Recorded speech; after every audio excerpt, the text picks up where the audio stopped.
I never thought my father would reduce my entire life down to a line in a will.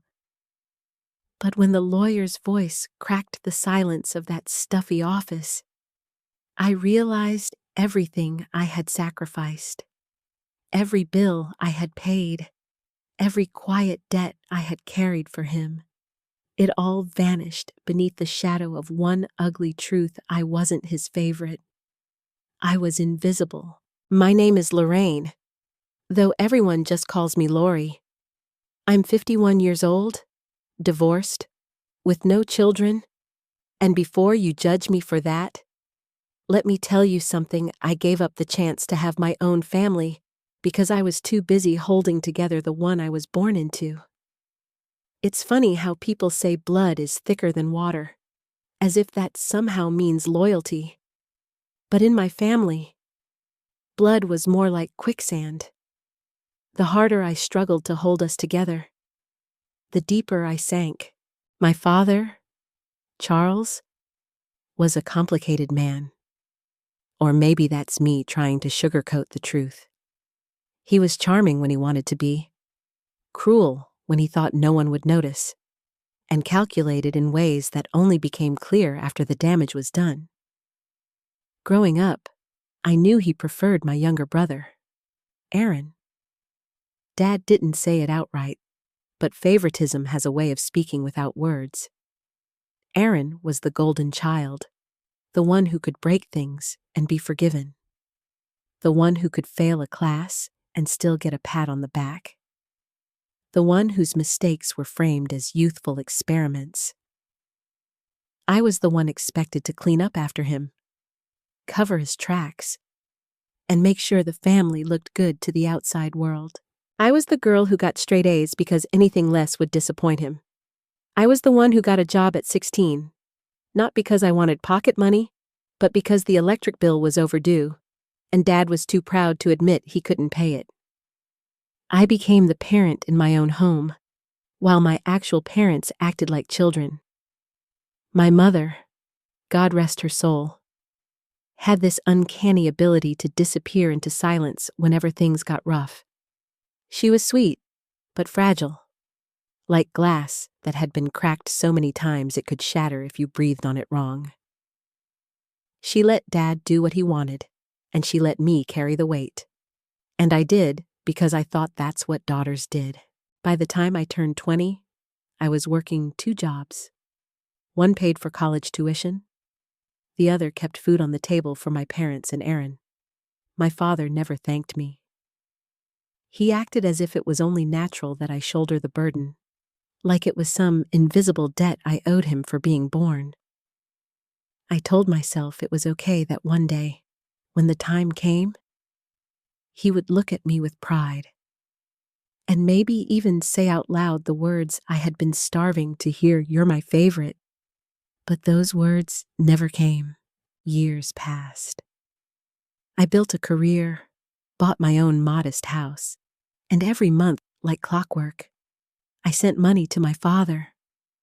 Sometimes for groceries, sometimes for medical bills, sometimes for emergencies that smelled more like Aaron's bad decisions than Dad's. It didn't matter. I paid, I sacrificed, I gave, and through it all, Aaron remained the golden boy. He bounced from one failed business venture to another, racking up debts, leaving chaos in his wake. But Dad always had an excuse for him. He just needs more time, or he's got potential. Meanwhile, I was the safety net, the invisible safety net. When my mother passed away, I thought maybe things would shift.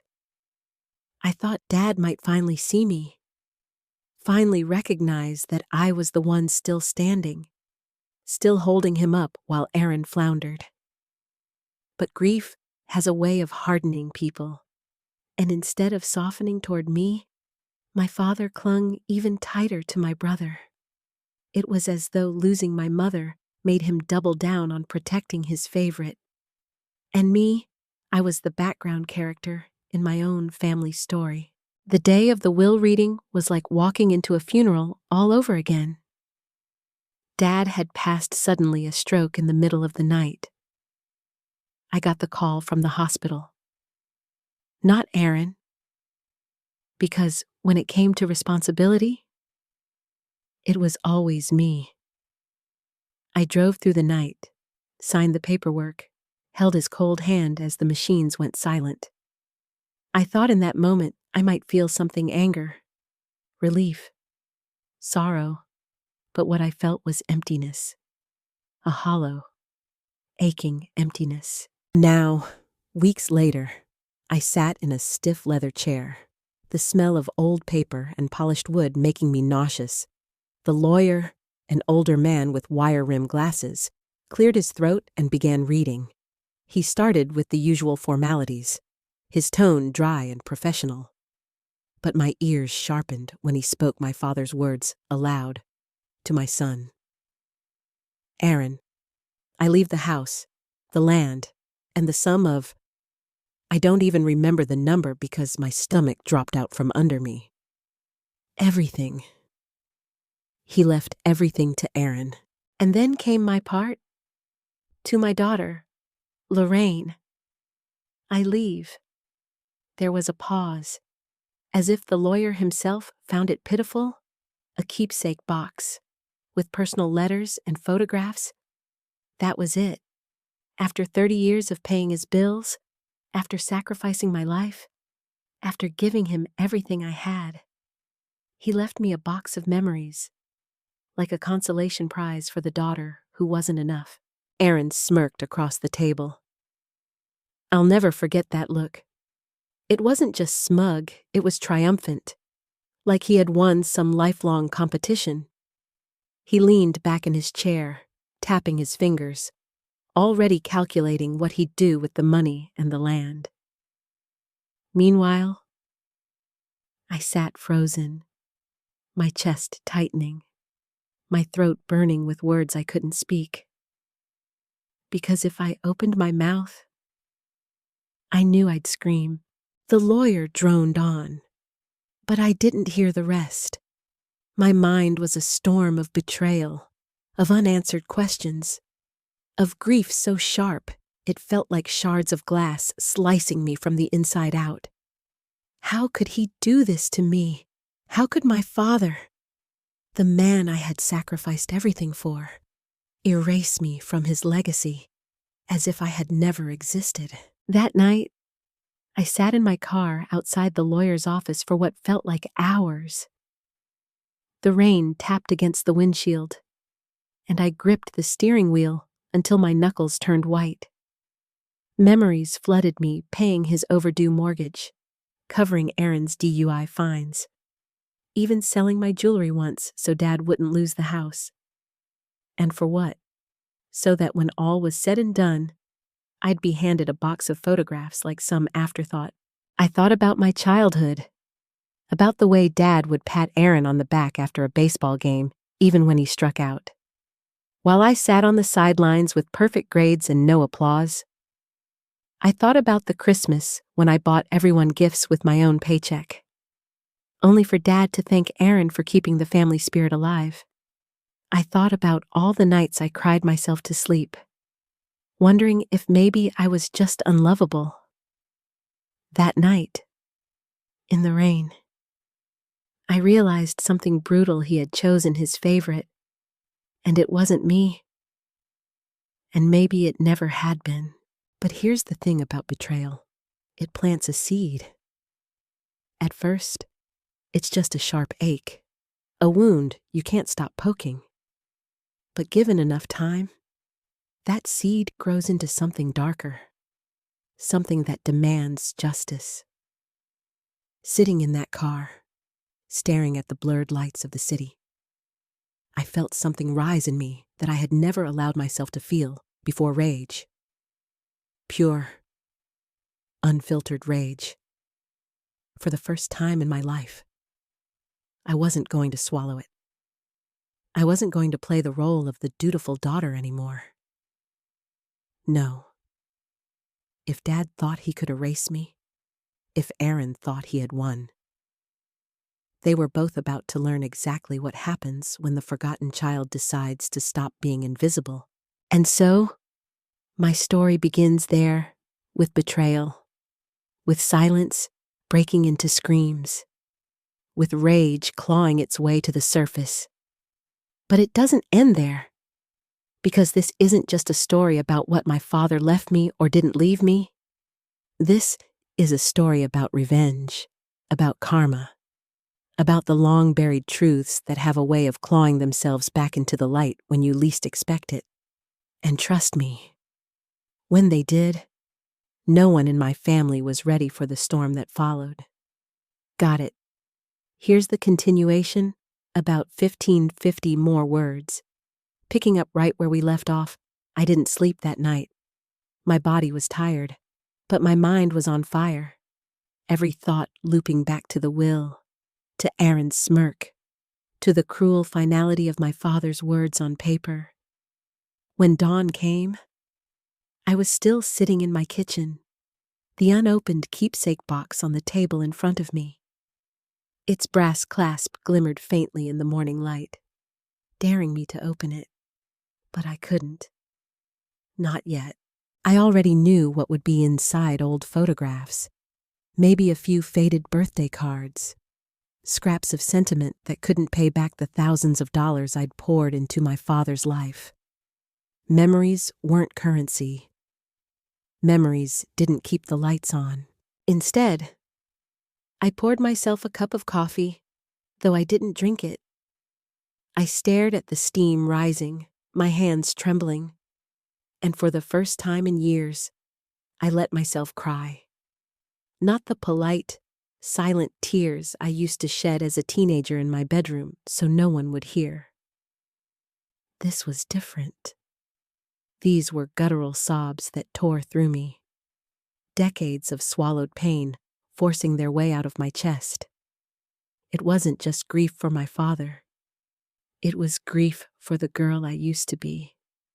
The one who believed that loyalty would be rewarded. That hard work and sacrifice could make someone love you more. By afternoon, the grief had burned down into something else. I looked at the box again, and this time, I opened it. Inside were photos me as a child holding Aaron's hand.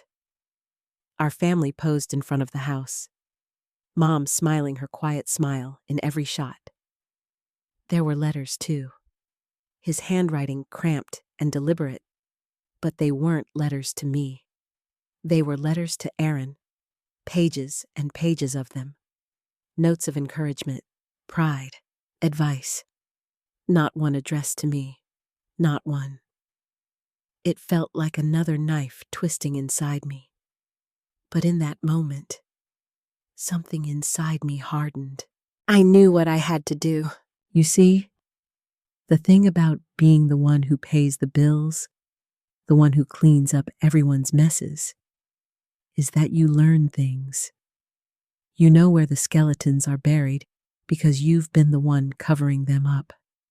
And my father's legacy, this shiny empire he thought he'd left to Aaron, wasn't as solid as everyone believed. I had the receipts.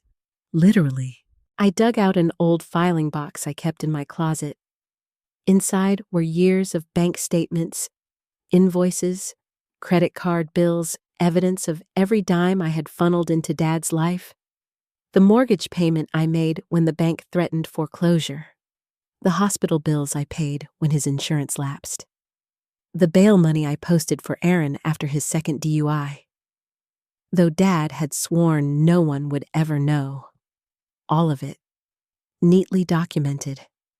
Proof that without me, my father's house, his land, his very life would have crumbled long before now. And suddenly, I realized this wasn't just about money. This was about truth. For years, Dad painted Aaron as the shining star, the chosen one, while I played the background. But the truth was ugly and undeniable. I was the one who kept us afloat. Without me, there would have been nothing left to inherit. That night, I called Aaron. He answered on the third ring, his voice dripping with smugness. "Lori, I was wondering when you'd call. Guess you're not too happy about the will." "Huh." I gritted my teeth. "You think this is funny?" He chuckled. "Not funny. Just predictable. You always were the boring one. Dad knew who really mattered." His words lit a fire under me.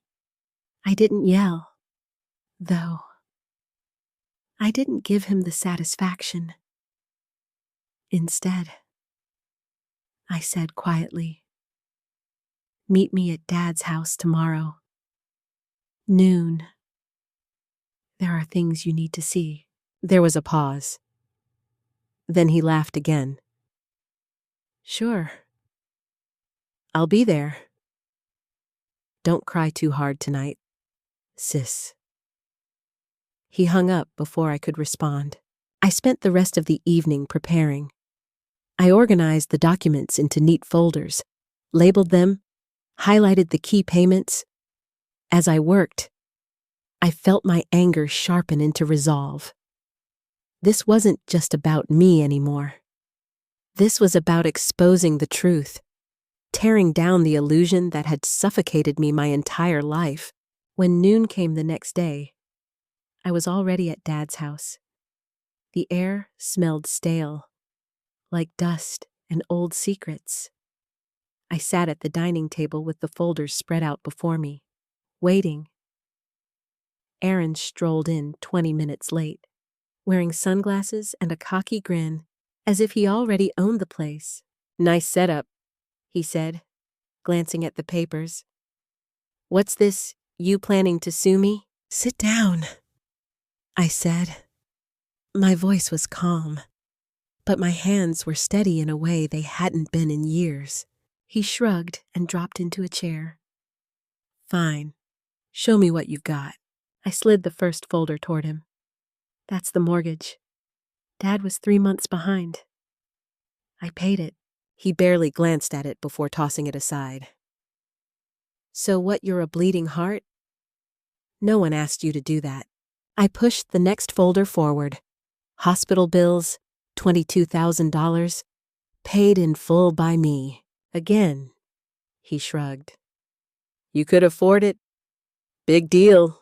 One by one, I laid out the evidence bail receipts, tuition fees I had covered for his failed community college stints, car repairs, utilities, groceries. Each folder was another nail in the coffin of his smugness. At first, he brushed them off. But as the pile grew, I saw his smirk falter. His eyes flickered with unease. "You think Dad didn't know?" he said finally, his voice sharper now. "You think he didn't appreciate it? He still left everything to me? That should tell you something." I leaned forward, my voice low and steady. "It tells me he was blind. Or maybe he just couldn't stand the thought that his favorite son was nothing without his invisible daughter holding him up." Aaron's face twisted. For once, he didn't have a comeback. I sat back, letting the silence stretch between us. The weight of the truth filled the room, heavy and undeniable. For years, I had been the shadow behind the golden child. But shadows have power too. Without me, there would have been no light for him to stand in. Finally, Aaron slammed his hand on the table. "You can't prove any of this matters. The will is the will. The house is mine. The land is mine. You've got nothing." And in that moment, I smiled. A small, cold smile that made him shift uncomfortably in his seat. Because he was wrong. I did have something. I had leverage.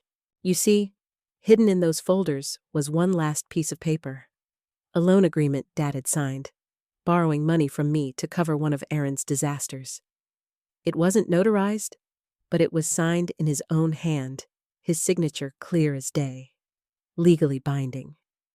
If I chose to, I could drag this through court, tie up the estate for years, bleed every dollar dry in legal fees until there was nothing left for Aaron to gloat over. I didn't show him that paper yet. Not then. Instead, I gathered the folders, stacked them neatly, and said, "You're right. The will is the will. But remember this without me. Dad would have had nothing to leave you. Everything you think you own is built on my back, and I'm not done yet." I stood, gathered the papers, and walked out, leaving him fuming at the table. For the first time in my life, I wasn't the invisible daughter anymore. I was the storm on the horizon, and Aaron had no idea how hard it was about to hit. That night, lying in bed, I felt something I hadn't felt in decades. Power. Not the kind that comes from money or titles, but the kind that comes from finally knowing your own worth. For so long, I had begged for scraps of validation, waiting for Dad to notice me, waiting for Aaron to respect me. But I didn't need their approval anymore. The truth was enough. Still, the road ahead was clear. Exposing Aaron wasn't going to be simple. He had charm, the kind of slick smile that fooled people into believing his lies. But I had something stronger. I had the truth, and I had nothing left to lose. And when a woman has nothing left to lose, she becomes unstoppable. Here's the next continuation, about 1,550 more words, carrying the story forward with more tension and emotional depth. The following weeks were a blur of strategy, sleepless nights, and a gnawing determination that never left me. Every morning, I woke with the same thought: I will not let this end the way my father wanted. He had tried to erase me, to write me out of the story of my own family. But I wasn't gone yet, and I wasn't powerless. I began with the papers, carefully scanning every document into my computer. Each folder became a digital record, neatly labeled, ready to be revealed. I reached out to an old friend from college, Sandra, now a lawyer. We hadn't spoken in years, but when I told her everything, she didn't laugh or dismiss me. Instead, she said, "Lori, you have a case. It's not just about the loan document. It's about undue influence. If your father was financially dependent on you for decades, if Aaron was benefiting from that dependency, then this will could absolutely be challenged." Hearing those words lit a fire inside me. For years, I had been dismissed as the dutiful daughter, the quiet one who did what needed to be done. But now, I had someone who saw the injustice for what it was. Still, I hesitated. Part of me wondered if dragging my father's name through court would dishonor him, even after what he had done. I could still hear my mother's voice, soft and pleading. "Don't stir things up, Lori. Keep the peace." That was her way, always. But look where it got her: silenced, erased, a ghost in her own marriage. I couldn't do it anymore. I wouldn't. Meanwhile, Aaron wasted no time flaunting his newfound inheritance. He threw a party at Dad's house, a loud, drunken circus with music blasting into the night. I drove by once, just to see for myself, and my stomach churned when I spotted him on the porch, beer in hand, boasting to a group of hangers-on about his house. The same house that would have been gone years ago, if not for me. Rage burned in my chest, but alongside it was something else, a cold, sharp clarity. He thought he had won, but he was standing on foundations I had built, and I could bring them down with a single push. Sandra and I began to prepare. She warned me it wouldn't be easy. He'll fight back. He'll lie. He'll drag your name through the mud if he has to. I nodded. Let him. I've lived my whole life in the shadows of his lies. I can survive the truth. But what I didn't expect was the twist that came next. One evening, while sorting through more of my father's papers, I stumbled across a small, sealed envelope tucked into an old book. My heart raced as I opened it. Inside was a letter, written in my father's unmistakable hand. The date at the top was from 5 years ago. Lorraine, it began. If you're reading this, then something has gone wrong. My breath caught. He had written to me. To me. My hands shook as I read on. I know you've carried more than your share. I know you've paid debts that were not yours. I know you've sacrificed for me and for your brother, though neither of us deserved it. I am not proud of the way I have treated you. I favored Aaron. Yes, and I don't even fully know why. Maybe because he reminded me of myself reckless, selfish, flawed. And maybe because you reminded me of what I should have been but wasn't responsible. Strong, unyielding. Your very existence has shamed me in ways I could never admit out loud. Tears blurred the page, but I kept reading. If I have not made things right in the will, it is not because you don't deserve it. It is because I have failed to be the man who could admit the truth. But know this, everything Aaron has, he owes to you. And one day, the truth will find its way out. Even if I was too much of a coward to speak it, I dropped the letter, my body shaking with sobs. After all these years, after the betrayal, after the humiliation, here it was, a confession, hidden in a book, never meant for anyone else to see. My father had known, he had always known, and still, he had chosen Aaron. It was both a wound and a weapon. A wound, because it confirmed what I had always feared, that he had seen me, but chosen to disregard me anyway. And a weapon, because it was undeniable proof that the will was tainted by guilt, favoritism, and cowardice. I brought the letter to Sandra the next day. She read it twice, then looked up at me with wide eyes. This changes everything. Lori, this is gold. It's his own words admitting undue influence and regret. If Aaron thinks he can walk away with everything, he's in for a surprise. For the first time, I felt like maybe the scales were tipping, but life has a way of twisting the knife when you least expect it. A week later, Aaron showed up at my house.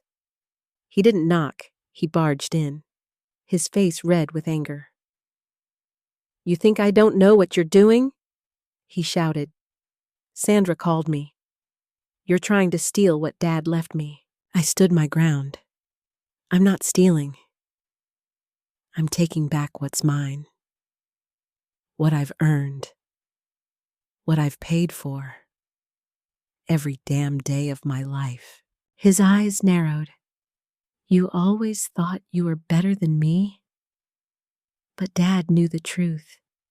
He chose me.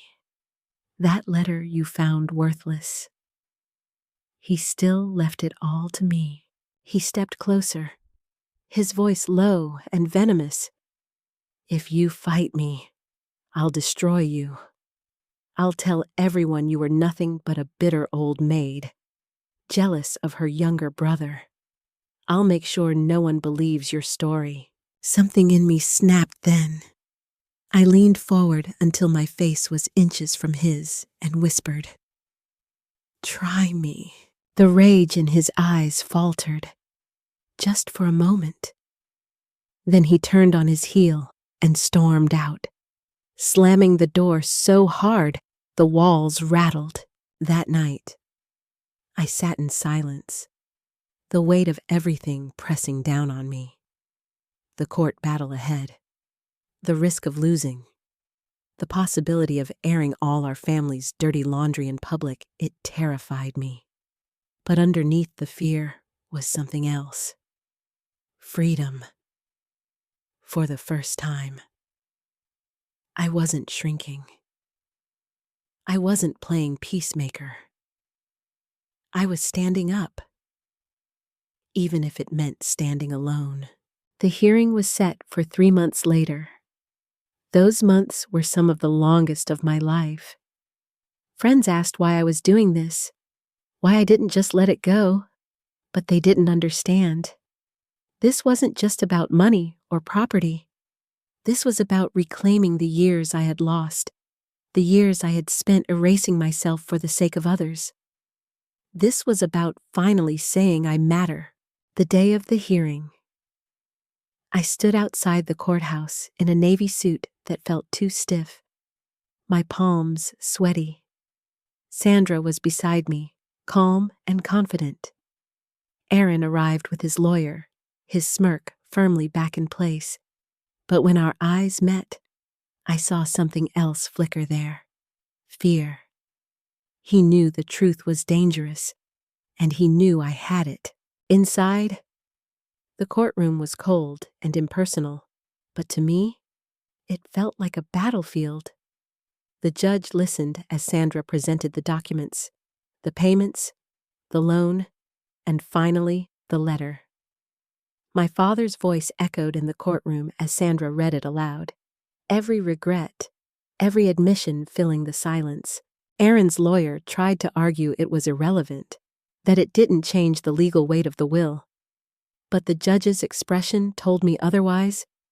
For once, the truth was louder than Aaron's lies. When it was my turn to speak, I stood and faced the court. My voice shook at first, but then it grew steadier. I spoke about the bills I paid, the sacrifices I made, the nights I cried myself to sleep. I spoke about being invisible, about being erased, about the cruelty of being handed a box of photographs after a lifetime of giving, and when I finished, the courtroom was silent. In that silence, I felt something shift inside me.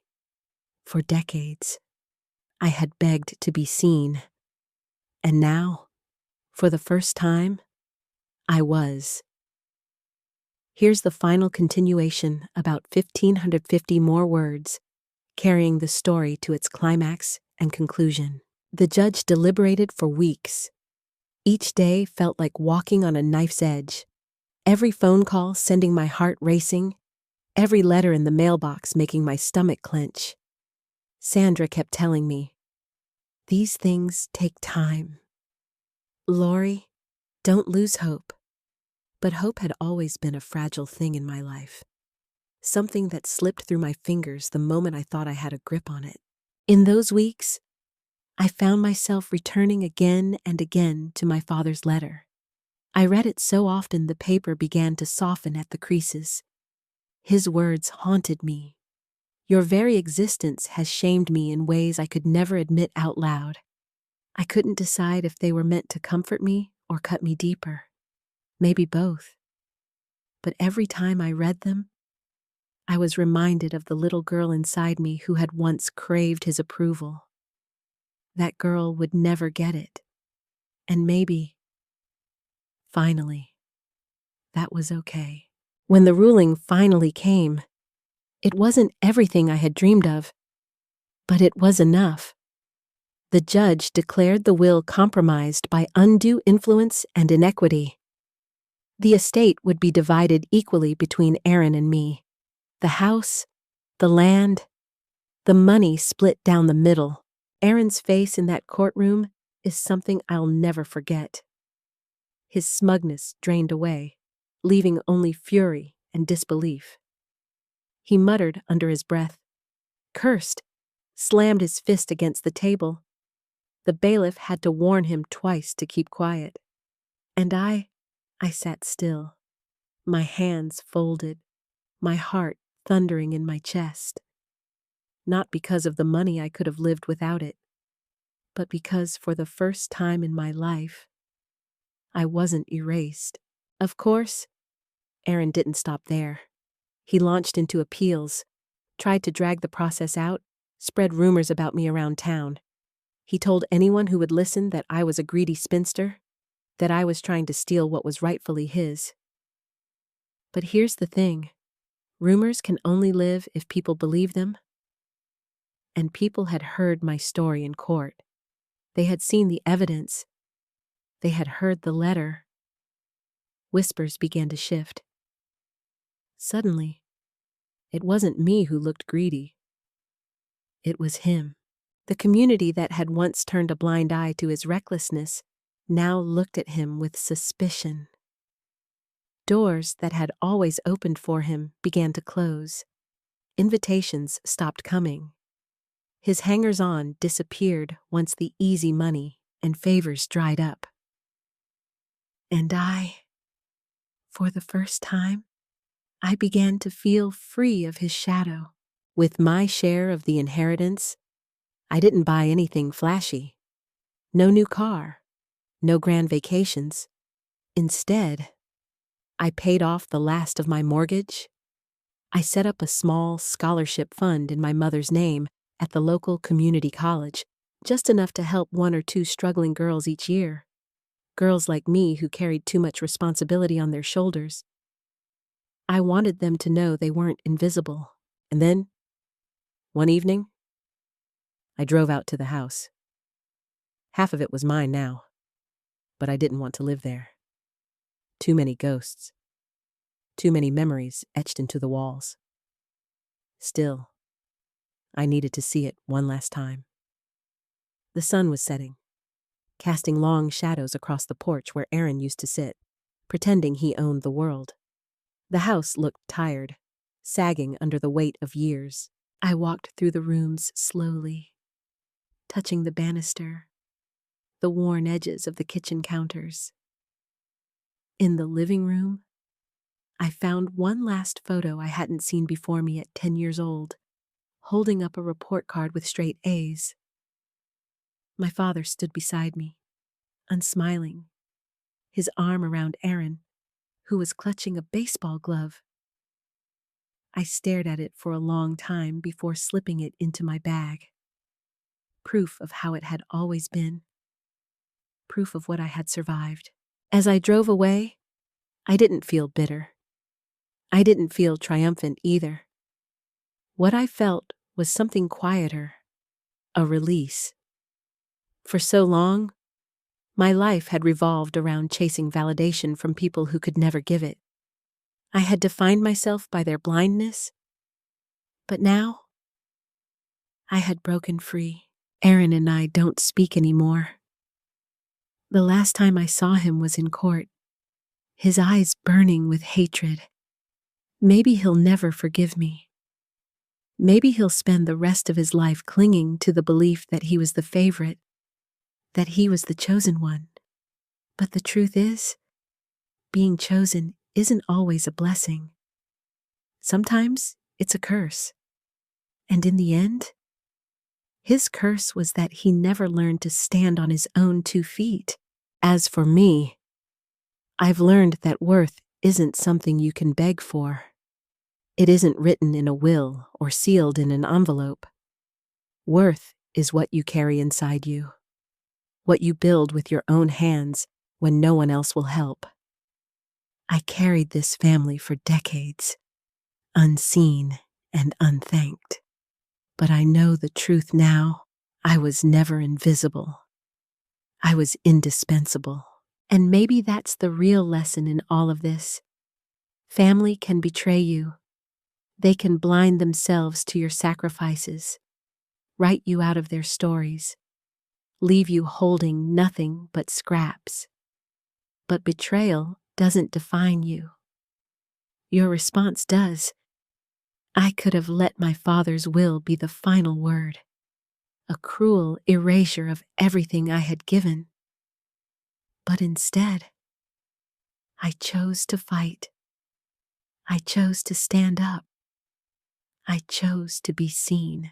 If you've ever felt overlooked, if you've ever been the one who carried the weight while others got the praise, know this: your worth isn't measured by their blindness. It's measured by the strength it took to keep going, even when no one clapped for you. So, when I think back on that, Will, on those words that cut me so deeply, I don't feel bitterness anymore. I feel gratitude for the fight it pushed me into, for the freedom it gave me to finally see myself clearly.